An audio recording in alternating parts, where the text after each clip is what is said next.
Hello, everybody. My name is Chris Pradle. I'm Executive Director of Community Homeworks here. Thank you so much for joining us for this month's installment of Let's Talk Housing. And we're very excited today. We're joined by Rob Oakleaf, who is new Executive Director of Kalamazoo Valley Habitat for Humanity. Hey, Rob, how's it going? Hi, Chris. It's going well. Thank you for having me. Yeah, of course. Really exciting to have you here. It's been great to really get to know you in the last year as we both have basically taken over organizations in the midst of the pandemic. And so you've just been a great person to talk to and just hear how your journey is going and transition with the organization. So yeah, thanks for being here today.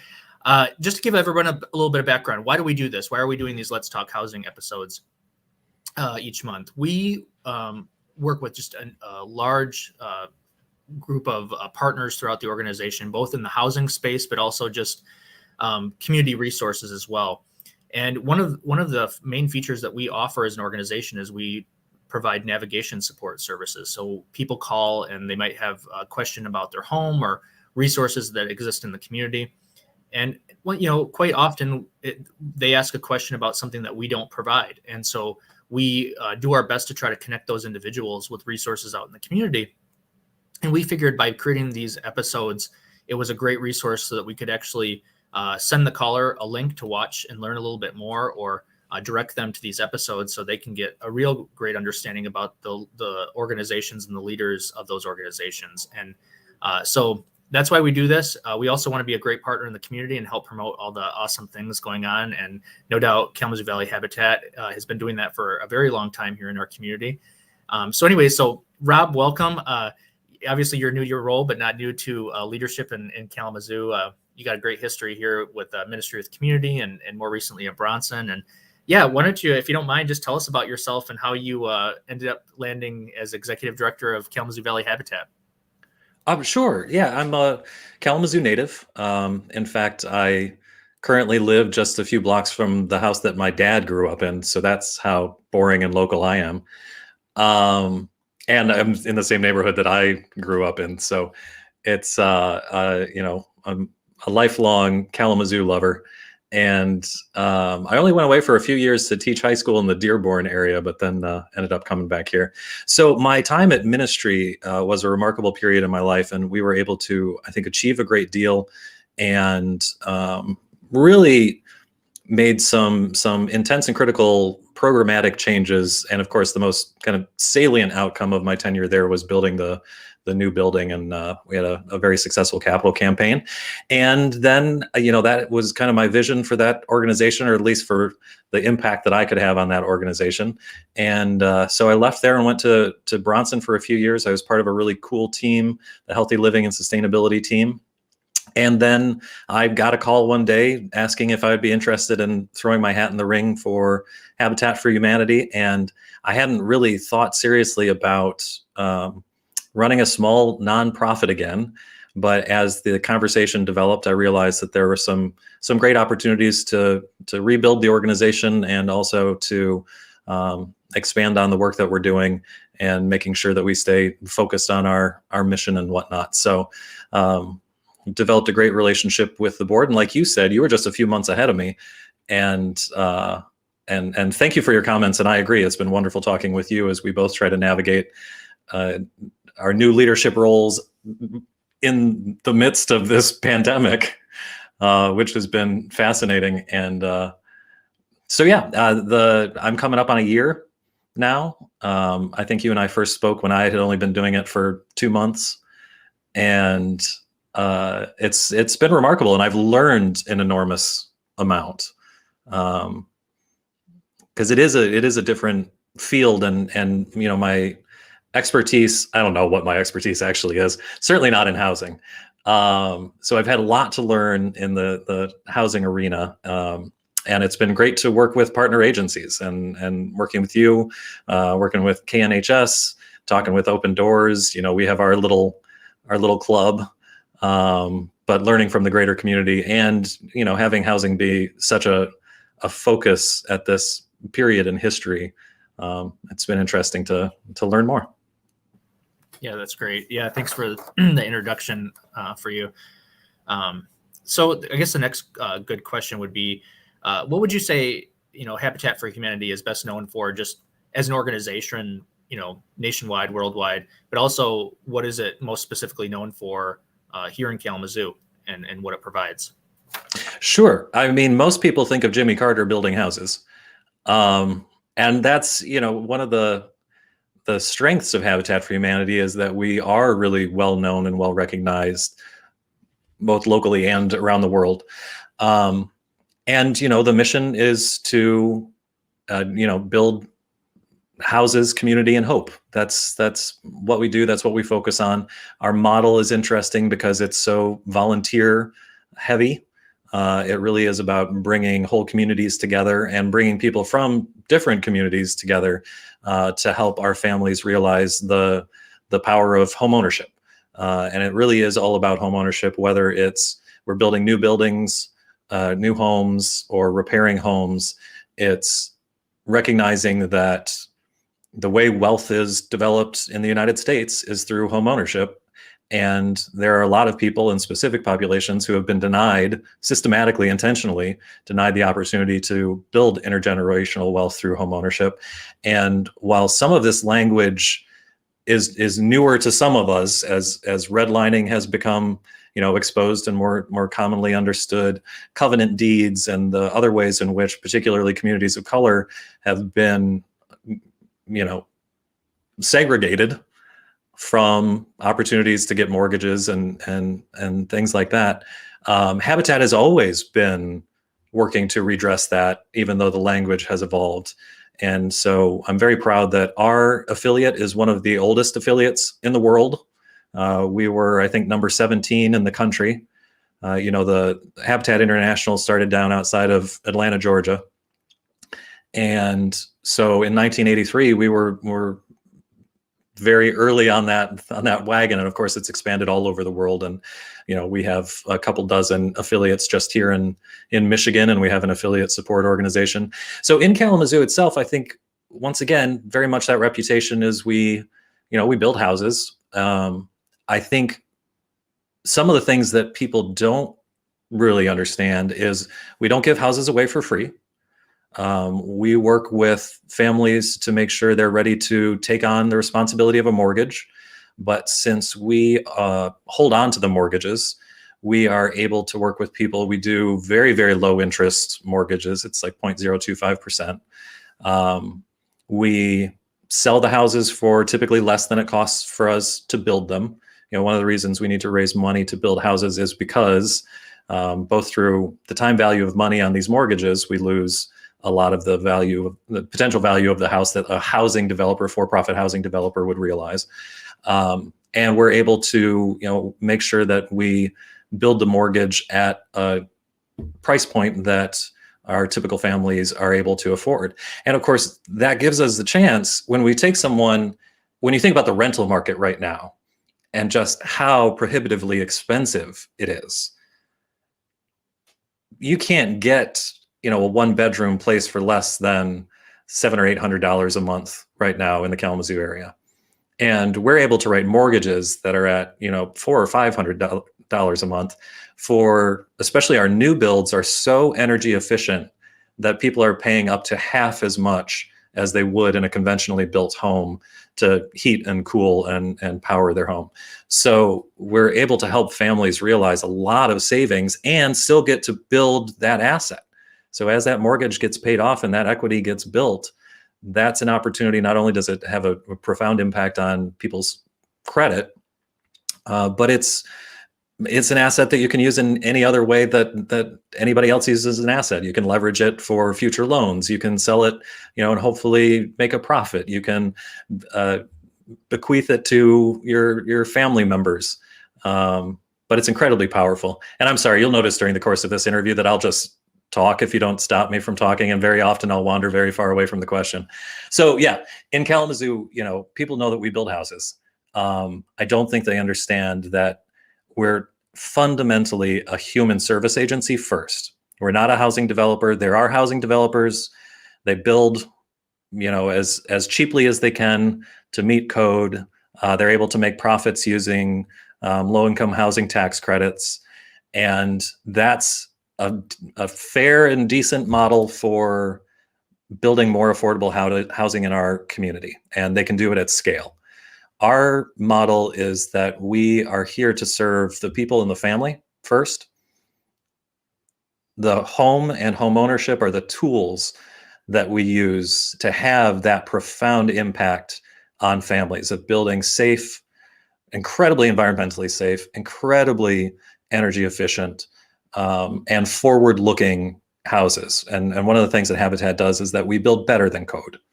We're not trying to get by with as little as possible. We're trying to make a home for a family that will hopefully outlast the current occupants, and once again will allow people to realize the power of home ownership. Did I answer any questions in there? I know, I think it's great. I think that really gives people an idea of like why it matters and what you're doing here in the community, but also what they're doing, nationwide and worldwide. You mentioned a little bit about like the home repair programs that you guys do as well. And then, it'd be cool to hear too, like you guys have the Restore, which people probably have seen or, used or benefited from at some point or another. So I don't know if you would be open to talking a little bit about those as well.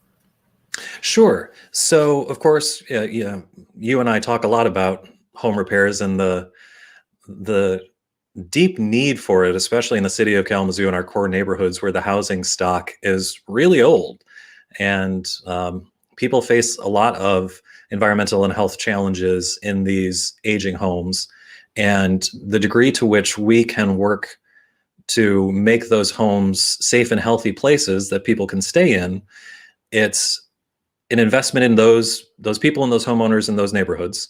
But it also is, if we can intervene earlier and keep somebody in their home, it stops a cascade of events that can cost the community at large a lot more money, that can result in those individuals or families becoming homeless, or needing more services. It's a really sensible way to try to make sure that we support our neighborhoods and our neighbors. I think that there are a lot of opportunities, and once again, you and I have discussed this quite a bit, and I think that the evolution of our relationship and the nonprofit housing sector as a whole is going to be really interesting and hopefully profoundly impactful when we're all kind of working together and heading in the same direction, and raising money, frankly, to make sure that we can really support all the people in our community. So that's there's a lot of opportunity in critical home repairs. And we have, you have a little bit different funding model than we do. We're able to realize the power of having disparate income streams to be able to accomplish that. The Restore, of course, is our retail operation where we take donations of construction materials, furniture, tools, all kinds of stuff, and have an opportunity to sell those to raise money for our various endeavors. And we had to mothball, as the pandemic has had so many various impacts on everybody in the world, literally. Part of the fallout from us was we couldn't staff the Restore, so we shuttered it for about 3 months and hustled and found some really amazing new staff, and just reopened at the beginning of September. And we have, since been able to make a profit. And I think we're doing tremendous work in bringing in new donations and rebuilding relationships with, commercial donors or big box stores, all of that kind of stuff. So it's a really neat place, and it's a really neat place, honestly, to spend time. Our inventory turns over really quickly, so it behooves anyone who's interested to visit often, and if you think you'd like something, buy it, because there's a very good chance that a week later or even a day later, yeah, it's not going to be there. Honestly, our team has even utilized, things from the Restore. I mean, it's a great resource for our homeowners, and we've directed a lot of our homeowners to, like, hey, go check out, see if you can find a vanity over there, or it's great. Yeah, we've had some really nice pieces go through there lately. So yeah, it's a great model, and once again, it's an effort to diversify funding streams that's very common across habitats throughout the country. You can find a restore in any affiliate of any size geographic region. So there are a couple up in Kent County. There's one over in Battle Creek, and one of the interesting things about working within the habitat system, I was used to working with just an independent organization. You've got your board, you've got your team, you figure things out, you make it work. With Habitat, it's this whole network. And you have an opportunity to talk. All the agencies, all the affiliates are independent nonprofits. It's kind of like a McDonald's franchise, but everybody has some things in common, and you can really learn from the experiences of other affiliates. And especially as we bring on new staff members, this our team really is kind of dramatically new. So since I've started, we're at about 80% new staff. And that was for a lot of reasons. It was pandemic, it was natural attrition. So the energy and the passion that this new team has is remarkable. And I'm really excited about where we're headed. But it also means that we have a lot to learn. Like I said earlier, when I started this job, I am not an expert in housing. The only thing you could make an argument for that I'm an expert at is probably fundraising. And I wouldn't even personally claim that. But this group of people that we've put together are so motivated, and they're doing such a good job of reaching out to other affiliates and reaching out to our community partners like Community Homeworks. Yeah. That just give us another 6 months or a year, and it's really going to be, I think, remarkable, the change since the pandemic. That's really exciting. Yeah, and the one thing too, I was going to maybe ask you a little bit about in that same vein that you were talking about, like what Habitat's known for, globally, but also just locally. It's a really strong volunteer-based organization as well, and so how does that kind of fit into the equation here locally as an organization? And I'd just be curious to hear a little bit more about that. So if anybody's watching, wants to volunteer down the road or get involved that way. Sure. Well, here's hoping. Everybody's welcome. Yeah. Once again, what is most visible are our Saturday volunteer opportunities, and that's typically when a church group or a corporate team or a service club will get together. They'll get a big group of people, and we get out there, and we tend to take a lot of pictures of houses being framed, because it happens very quickly, and it's dramatic, and it's striking, and it's a lot of fun.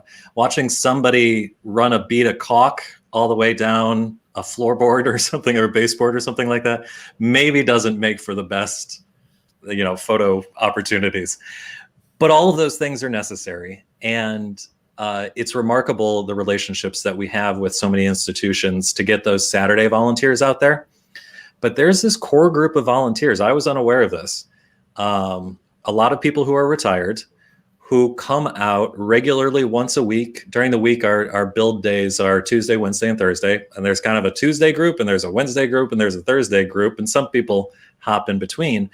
And they're the people who do the bulk of the work on these houses. We, of course, have our construction team, supervising and making sure everything goes to plan and everything is safe. Safety is we actually have a really remarkable safety record as an affiliate, and that credit goes to our construction team and our construction director, Tom Tischler.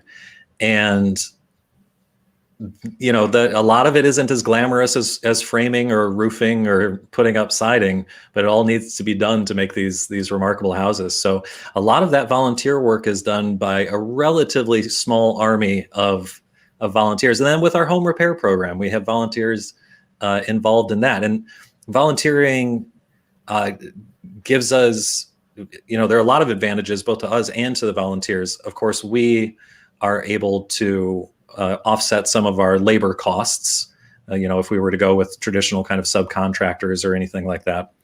But it's about that building community, and it's about getting people together. We do ask that our homeowner partners participate in the construction of their own homes. if they're able to do that, then there are other volunteer opportunities to kind of get those hours in. But it's marvelous, the relationships that are built between our volunteers, and especially our regular volunteers, and our homeowners. So that's that kind of building community and building hope piece. Yeah. And I think that that's, once again, one of those things that as an organization we can leverage to benefit the entire nonprofit housing sector. I'm looking forward to opportunities to partner where we can bring our volunteers together with other organizations and their volunteers, and really doing some neat stuff and shining a light on some of these issues, both as they exist as obstacles to people, but also where there are opportunities for us to, once again, address and help redress some of the historic wrongs that have been done. Yeah, for sure. No, that's great. I mean, it's definitely like a pretty broad portfolio of ways that the organization's, impacting the community. And like you say, I really love like the building community component to it as well, because that's so powerful. Our last interview that we did was with Katie McPherson from Building Blocks, and just the community and neighborhood building that they do is you can't replicate that. And yeah, I mean, it has almost greater impact in that regard than it does the actual work that's happening in some ways. So hats off to you guys for that, legacy of doing that work as well. So I was going to ask you, the next question is just, in terms of anything that you're doing right now or that you're working on, is there anything that you're particularly proud of that you or your team are doing right now? Well, we're actually getting close to closing on a number of houses, and that's always exciting. There's really nothing quite like handing somebody the keys to their first house. Anybody who's bought a house knows that you go down to the title agency and you just sign paper after paper after paper, and you have a vague idea maybe of what all that stuff means. Right. But it can be pretty tedious.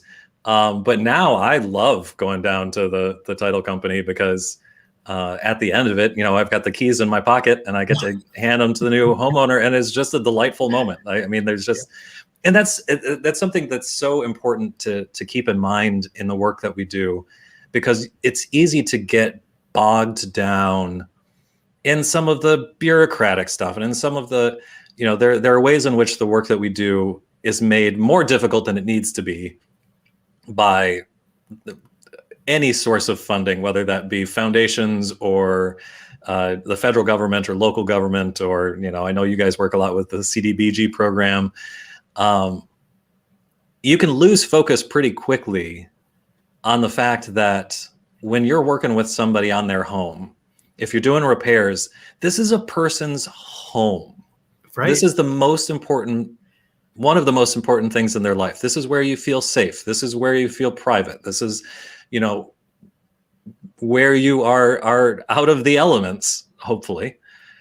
This is profound, and we cannot treat people in these circumstances just like they're another box on a checklist to figure out, or to promote as in terms of funding to say we did X number of things. If we don't treat every single homeowner with the understanding that this is huge, think about it being your house.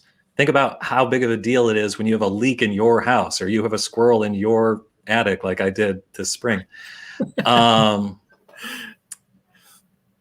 There's gravity there. There's importance there, and we need to respect that. And on the home building side, with new homeowners, it's transformative. It's one of those things. I mean, it's like a wedding or a birth. I mean, this is one of those monumental things in a person's life.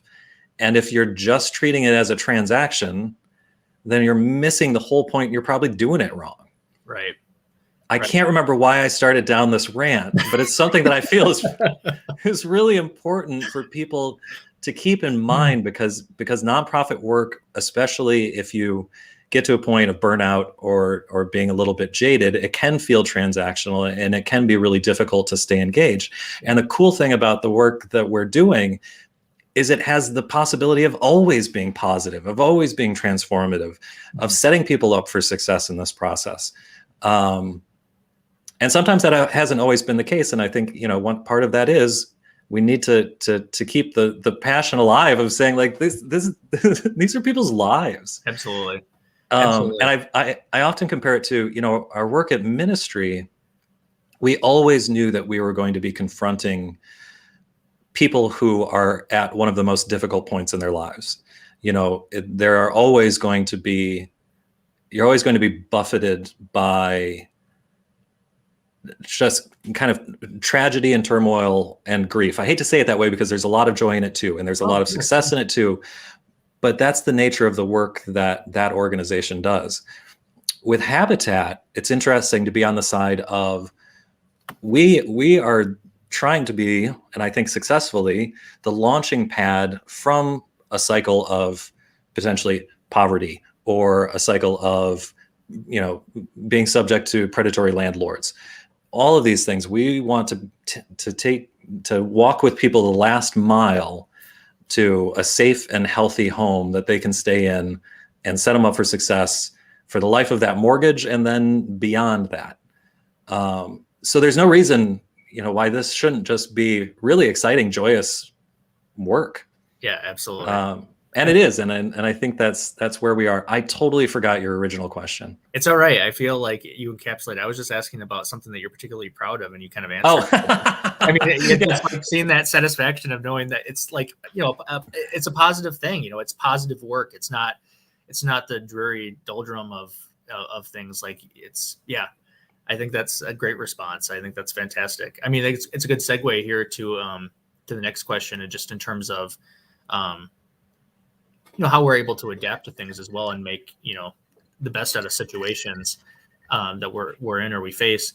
Obviously this last 22 months has been hard on the entire world, and I could go on in great lengths about like the impacts of community homeworks, whether it be material backlogs or labor shortages with subcontractors, or the fact that homeowners literally like are faced with difficult situations. It's like I have a leak coming down from my roof, but I don't know if I want another human being in my house during a pandemic. So all those things are, have been working against us, at times that we've tried to figure out a way to pivot and work around with those challenges. What about you and your team? Like, what have been some of the greatest challenges you guys have faced, and like how have you kind of pivoted during that period? Well, for sure, the biggest one was volunteers. So we stopped all volunteering at the beginning of the pandemic, and of course that predates my time there. And we did, I guess it was April. When we started as vaccinations were rolling out and people were becoming fully vaccinated, especially with those regular volunteers. So during that, first year, like kind of March to March of 2020 to April of 2021, it was just our construction crew. So everything slowed to a crawl. And we actually hit a couple of other speed bumps. Like I said, we write mortgages and we sell our homes to our homeowner partners. We are able to use a MISHDA, Michigan Housing program for down payment, but we still have to get our homeowners approved through underwriting. We use a nonprofit, actually Habitat focused mortgage origination and servicing company. But people still have to kind of meet those minimum hurdles to get a mortgage. And usually that means regular employment over a period of time, demonstrating an ability to pay the loan. And the number of our homeowner partners were in jobs that were cut, whether you worked for the schools or laid off for a period of time. So suddenly we find ourselves with homeowner partners who have lived up to their end of the bargain. And then we say, we want to get you in your home, but suddenly you don't qualify for a mortgage because of the pandemic. And now we're working fast to figure out how we can get these folks into the homes that we've built with their help, that we've built together. And it's really frustrating. So we're having to be creative in terms of working with our homeowners to make sure that they can get into their homes. But yeah, volunteering was a big piece. And then it's staffing. A lot of our staff were laid off, and then some were brought back on. The Restore closed for a while and then reopened, but it was tremendously understaffed. And then, of course, like I said earlier, we closed it again for a few months. And now I think we're firing on all cylinders out there. But it was weird, and you and I have talked about this, trying to just build rapport with people you don't know, kind of your new team, and you're tasked with leading this group of people, and it was just a handful of people. And then the development director at the time resigned like 2 weeks after I started, not because of me. She wanted to move home and be closer to family. Another result of the pandemic. A lot of people realized that they wanted to be closer to their loved ones. So that was a really interesting challenge, and I was kind of by myself in the office there, trying to figure out how to process donations, and because that was December of 2020. So that was a challenge. So it's been great as we've gotten volunteering back up and running. And then this summer we brought back groups of volunteers on Saturdays, and we're really humming along now. And like I said, we're going to be closing on a number of houses here in the coming months. But yeah, the pandemic, it was definitely strange. And I mean, this tableau behind me, which I probably should have worked harder on to make more attractive, has been my backdrop for, so many of these meetings over the last 22 months. Yeah. No kidding.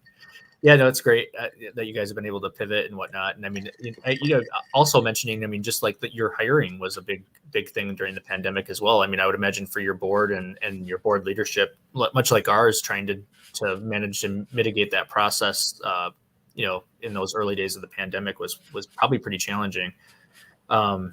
So, another thing, I don't know if the public knows this, but ways that we collaborate, we work together as organizations. Community Homeworks and Habitat actually have had a pretty long-running partnership. In fact, our founders, Sean and Emily Wright, like they actually got their start because of their work and involvement with Kalamazoo Valley Habitat, and it was through that involvement and work with the housing that they discovered this, like missing middle, if you will, in the critical home repair space, and was the catalyst for like creating Community Homework. So our ties crossed very, very early on in our infancy as an organization. But more recently, like, do you mind talking a little bit about ways that we've collaborated and that sort of thing as well as organizations? Sure. And I'm getting to learn more, but, an important part of our process with our homeowner partners is education. And we actually look to partners like you and KNHS to provide that education. We don't do that in-house at our affiliate. So, and I'm happy to say that our longest serving construction supervisor, Lee Taylor, is also one of your instructors. So yeah, it's amazing. He does a great job, by the way. He really is like the Kalamazoo Bob Vila. So yeah, that's I think a really important part of that collaboration. And as I said earlier, I think it's only going to get better. I mean, you and I have only known each other for a number of months now, but I think that we realize that collaboration is much more powerful than going it alone. And and I need to sit in on some of those classes. I could probably use some. I touted myself in my interview for the job as executive director of Community Homeworks. I warned them that I'm the world's least handy human being. And so it really is. I feel like I'm along for the journey to become a more handy human being. And I have learned so much watching those episodes, and just little tips of the trade. I just learned that apparently on ceiling fans, there's like a little like switch thing that you can flip between like summer and like winter. And it changes the direction of the fan. So like in one season, it blows the air differently than the other season, so that the heat rises when you want it and the heat comes down when you want it to keep the spaces warmer. Did you realize this? I'm learning this right now for the first time ever. My mind, my mind was blown. So then I like go home and I look up at every one of my ceiling fans and I'm like, oh wow, okay, yeah, I get this. So let's give this a try. Let's see how this works. And sure enough, it makes a difference. So I've seen that switch, but I never even thought about what it might be. Now you know. And that you can have learned from Community Homeworks watching Lee Taylor on Tuesday nights. But anyways, so that's the kind of thing that, is great, because I feel like I'm a part of this exciting journey of learning all these things as I go along as well. And it really is, it's fantastic, because, you really think about like the continuum of the services we provide. It's like, if you don't have the skills or the resources for an imminent or impending repair need, we come in and try to help and support you. If it's something that's not super time urgent or not health or safety related, hey, let's teach you to try to do it if you can, if you have the ability to learn. And so, it's neat to be able to see that. And it's fun to hear from our participants about how they've done the work. We actually have some people who took classes who took it upon themselves to become such experts that they actually come back and teach some of the classes from time to time before the pandemic happened. But we really do appreciate that partnership. And it's great that, like you mentioned, like Habitat, KNHS, and Community Homeworks, we've tried our best to kind of work together on that educational work. And you mentioned this as well. One of the things I really appreciated is we were very intentional when Rob started and when I started, then Matt Lager from KNHS and Stephanie Hoffman from Open Doors. The four of us meet once a month just to kind of talk shop and housing and community. And there's really no like formal agenda or anything, but our goal is just to get to know each other better and try to make sure that we're always very intentional about working together and keeping each other informed and being supports to each other, which has been awesome.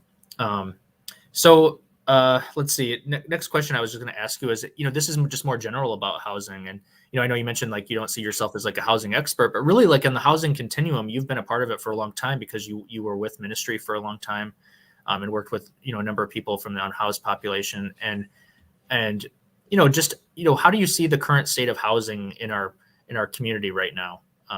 Well, I think it's interesting.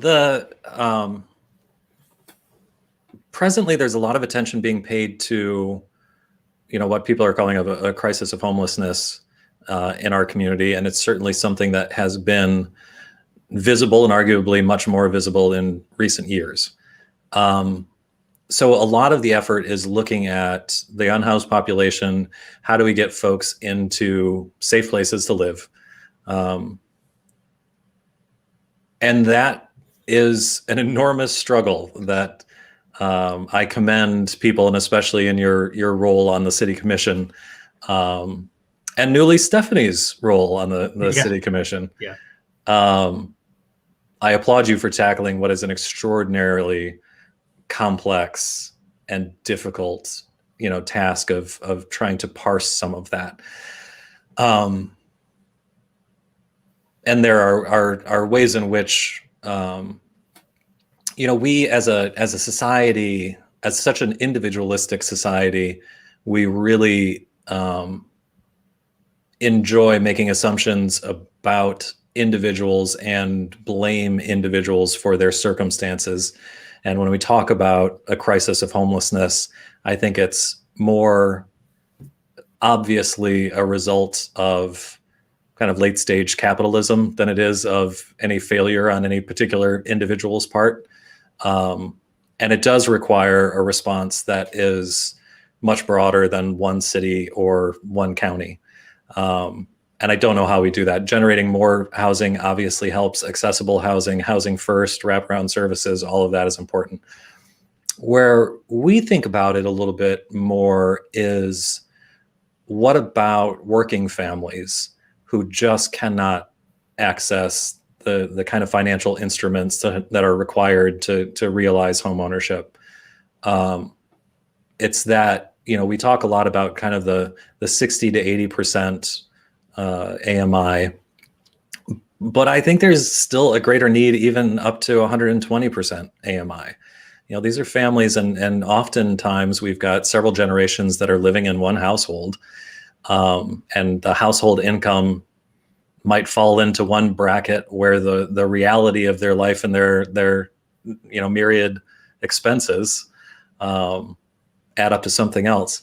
So I think it's really, really important that as a society, we bring to bear our resources, both on folks who are experiencing homelessness, but also we've got this big gap of people. It's at Habitat, we talk a lot about kind of that 30 to 60% AMI as a gap that no one that perhaps other than us is really addressing in, helping people secure mortgages and move into their homes. And, I'm not sure that I see a lot of energy being poured into, kind of working families and or single parent households.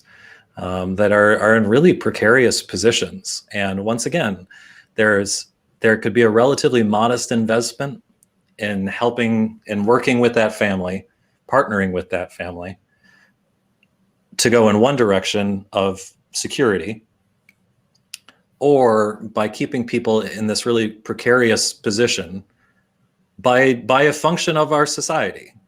If you take, for example, like credit scores, as I have learned more, credit scores are intrinsically racist. And people of color are systematically denied opportunities to build credit. One of the most conspicuous ways in which that happens is that most landlords don't report to credit agencies that people are making their rent payments on time. So when you have a mortgage and you make your rent payments on time, the bank reports that and your credit goes up. If you're dealing with a landlord, especially a small independent landlord, not to disparage anybody in particular, but they are typically not reporting that to credit agencies, and that is the bill that you're probably most consistent in paying. Mm-hmm. So that's never going to be reflected on your credit score.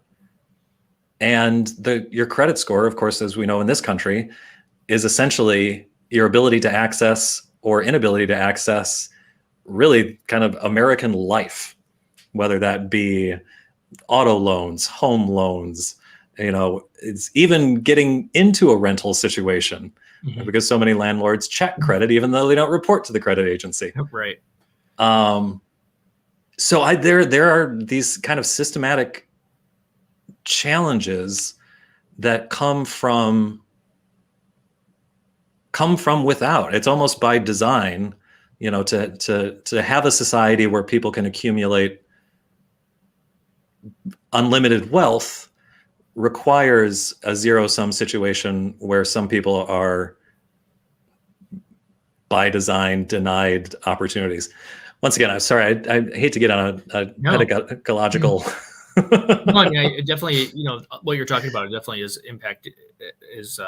exists in our community. I mean, it's obviously like nationwide, but it's something we see right here in Kalamazoo.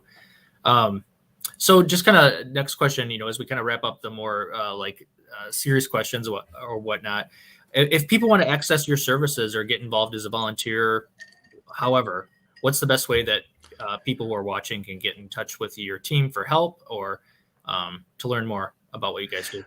The best place to start is just to go to our website, habitatkalamazoo.org. There you'll find all of our contact information. You can always call 211. They can get you in touch with us.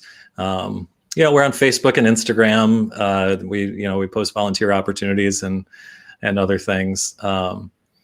There's an opportunity to sign up for our newsletters, but probably the website is the best place to start. Or if you're in need of our services, 211. Right now, as we are currently going through a reevaluation process of all of our programs, we've got a number of houses that are in process and a number of repairs that are in process. So we're not actually taking applications at this moment being November 4th, 2021. We'll roll everything back out probably closer to the beginning of the new year. And my expectation is that we will pretty much have revamped everything, and our biggest focus is on making sure that everything is intentionally equitable and accessible in a way that I don't think our affiliate has ever been before. We were talking about reactions to the pandemic. One of the best things you can do is just buy people laptops and give them the ability to move around.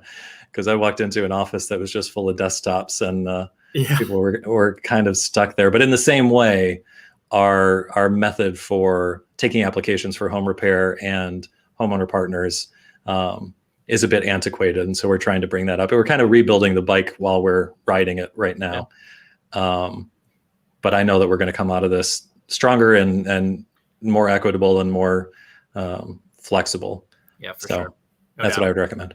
No, that's great. And we've got the website scrolling at the base there. So if you didn't get that right away, but yeah, please, reach out and again, remember, just not only like home ownership, but repair services, the restore, volunteer opportunities as well. And if you're so inclined as well, supporting their organization as well, because, we all depend on the support from the public and from, generous people who make the work possible that we do. So, definitely make sure to check them out and support them. So is there anything else I forgot to ask that you wish I would have asked that you want to share before we move on to some fun questions? No, I probably already overshared. No.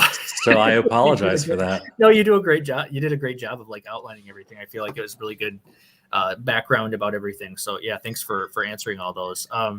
So for some fun questions, do you have a Kalamazoo hero, Shiro, someone local that you most look up to? Yeah, you were kind enough to send me these questions ahead of time, so I was thinking a little bit about that. And the example actually that came in, this is going to be very corny, but I grew up here in the Winchell neighborhood, and my mom, who was a high school teacher actually over in Portage, was very active in a lot of different ways. But one of the things that we lived right on Winchell, the road 2706. Don't go there. Somebody else lives there now. But cars would go really fast through there. And of course, all the kids were walking down to Winchell School, and there was no stop sign at the intersection of Winchell and Broadway. And so she was so mad about that, she joined what was then called the Oakland Drive Association, became the president, and lobbied to have the stop sign put in at Broadway and Winchell. And it's still there today. If you've driven down there, you've definitely stopped at it. One funny thing is that my sister one time, many years after that, rolled through that stop sign and got pulled over by a cop. And she said to the police officer, "You're never going to believe this. My mom got that stop sign put in." But no, one of the funny things, and so, I just admire my mother's civic activity, and she was very involved in elections and all kinds of things. But she was the first woman to be president of the Oakland Drive Association. And when her term had ended, every other president had gotten a gavel with, a little engraved plaque with their name and their dates of service. And they got her a salad bowl. And she was so angry about that. Yeah, as she should be. So she let everybody know. We got her a gavel later on. I was going to say that might make a great surprise holiday gift this year. That already happened many years ago. Good. No, that's a great story, and you make sure to that your family knows that the city is undertaking a traffic calming initiative on Winchell right now. Good. It's going to extend it through next year, so it's even more in continuation of the stop sign that started it all, apparently. Favorite place to eat in Kalamazoo? I don't really have one. I am such a fan of kind of all of the breweries and local bars, and there's a lot of good food. Though recently, since I'm on Gull Road now, we've been getting takeout from Taste of Bangkok. Oh yeah.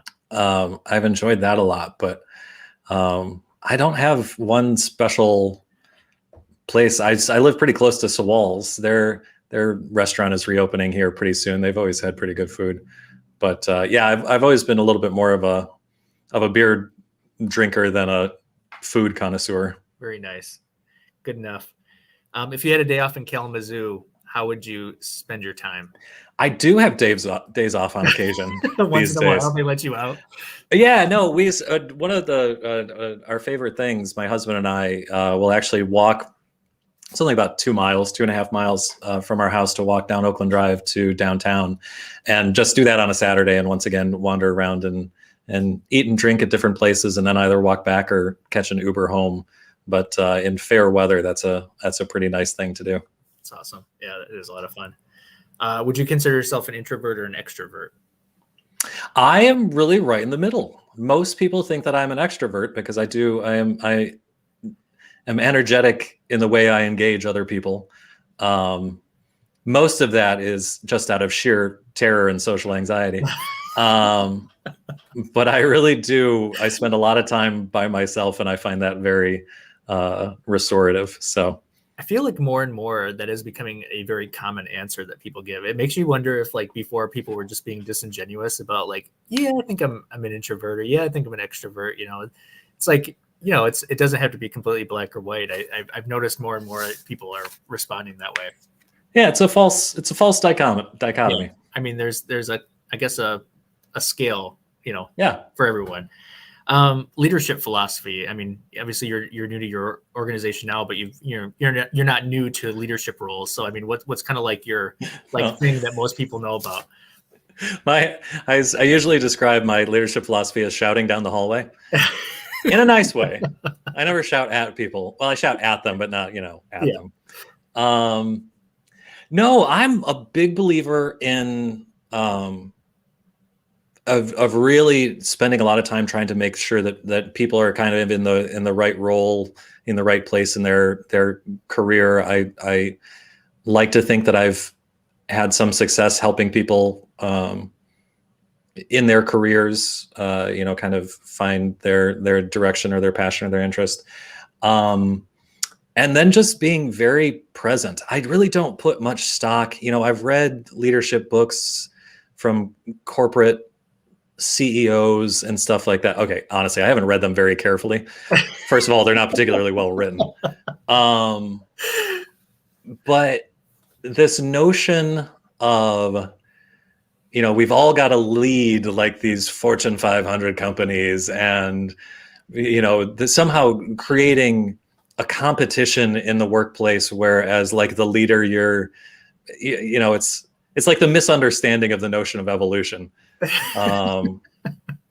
that's so pervasive throughout our culture. Yes. Like you've got to somehow dominate people or anything like that. I really see the role as one of just support, and I see my job as just, once again, being in contact with people a lot, being as supportive as humanly possible, and then doing the hard things. So like I've always maintained, especially when I was at ministry, this hasn't happened at Habitat, but when it comes time to let people go, or have a difficult conversation or deal with, complaints about sexual harassment or something like that, it's my job to do the hard thing, the thing that puts a stone in your stomach, and to take that burden off of other people. Like I don't like it.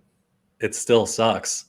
But that's the service that I can provide to the team. Because like I said, I'm not an expert. I'm looking for other people to do the real work of the organization, and for us to accomplish our mission and serve the community that we're dedicated to serving. The best thing I can do is get people who actually know what the hell they're doing, and give them the space and the resources and the opportunities to learn more and to train to do that thing, so that I don't have to do it, because you don't want me being the person making, having those contacts or doing that evaluation. I'm bad at that stuff. But what I can do is the things that other people don't want to do. Makes sense. I think that's a good philosophy. So complete the sentence. Kalamazoo is best at blank. Oh, I don't know. Making beer. Growing celery, except it was white celery and the market turned. Making paper. Actually, my father worked in the paper industry for his entire career. So I've spent a fair amount of time in paper mills. The one actually that he worked for when I was growing up was Allied Paper, which of course is a super fun site, and now the location of the Family Health Center and the Department of Human Services and that sort of thing. But the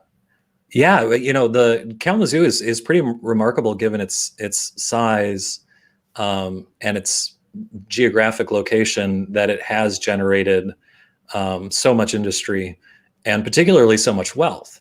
Mm-hmm. And you and I can talk on another occasion about the philanthropy and the role that plays, and questions about really rich people being in control of handing out money for human services or public services.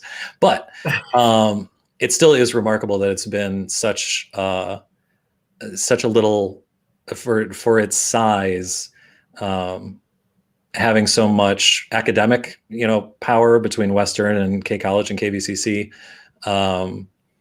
and in industries that most people don't know about, like the flavor industry. We're huge in mint and other flavorings. We got a few companies in town that still do all that kind of stuff. So it's a surprisingly diverse little place, at least in terms of economics and industry, which is interesting. And it is one of those things where I give a pretty decent Kalamazoo tour of things that people don't know about. Yeah, there's no shortage, that's for sure. And that leads to the next question. The best kept secret in Kalamazoo is blank. So it's not a well-kept secret, because I was thinking about this too, but one of my favorite things is I grew up really close to Asylum Lake. And I still am within walking distance of Asylum Lake. And so when I was a kid, you could still find the access. They were, bricked over, but you could find the access points to the tunnels that run underneath there. And that is true. There are tunnels because it was, a period of time for the state hospital and in mental health provision, though they wouldn't have called it that then, the kind of back to nature movement. And so the idea was, we've got a farm, we've got these cottages. So they did build tunnels to access the cottages in inclement weather. But I really like, and we should go for a walk there sometime. I'll point out a bunch of still the man-made stuff that you can find. Yeah. It's very much a thin veneer of nature on top of a lot of infrastructure that is still kind of pervasive throughout that area. Yeah, you're absolutely right. Yeah, you do notice it here or there. It is an amazing place, though. I mean, like, to see that many old growth trees in one area is just remarkable. And it's a beautiful walk. If you're viewing this, if you've not taken a walk along Asylum Lake in that property, which is actually maintained, I believe, by Western Michigan University, please do. It's great. And yes, let's do that walk sometime. And their beavers have come back in the last. I know they've gotten destructive. That's all. Yeah, that's what they do. Yes, exactly. Well, hey, I hope everybody got a chance to get to know you a little bit better and get to know Kalamazoo Valley Habitat for Humanity a little bit better. That's the whole purpose of this. Rob, really appreciate your time. Really appreciate getting to know you better over the last year, and hope to continue to do so. Again. If you want to learn more, best way to reach you guys is your website is habitatkalamazoo.org. Yeah. Yep. Great. We made it confusing because the name of the organization is Kalamazoo Valley Habitat for Humanity. So we flipped it for the URL and said Habitat Kalamazoo. Hey, whatever works. Awesome. Well, I still don't get it right half the time when I'm writing down my email address. Well, I'm glad that we have the cheat along the bottom there. So yes, thank you for that. So anyways, well, thanks again. And thank you to everybody who's watching this, whether watching live or watch after the fact. And we'll be joined next month. We'll be joined with Sherilyn Parsons, who's the housing coordinator with the city of Kalamazoo. I believe she's our next one here in the first week in December. We're going to try to offer these the first Thursday of each month. And continue. It just seems like there's no shortage of people we could bring in here to talk to. So we're looking forward to another full schedule in 2022. We also launched a Green Living series, which is pretty cool. Thanks to support from the Environmental Fund at Kalamazoo Community Foundation. We are really trying to provide episodes where we don't just talk about things that might be out of reach for many of our participants, for just everyday things that we can try in our homes that don't require a large amount of resources or an overabundance of skills in terms of like home repair, ways that you can make your home more green and that you can save money on your utilities and that sort of thing. So we have that series out, and then every Tuesday at 6 p.m. we have a new virtual education episode, and would definitely encourage people to check that out. And then last but not least, we're next week we'll have a brand new website that'll go live. So we're looking forward to that. And from that website, you can access our whole bank of previous Let's Talk Housing episodes, Green Living, and then our virtual education. So with that, I'll wrap it up. Thanks again, Rob, and we'll hope to see you next time. Thank you.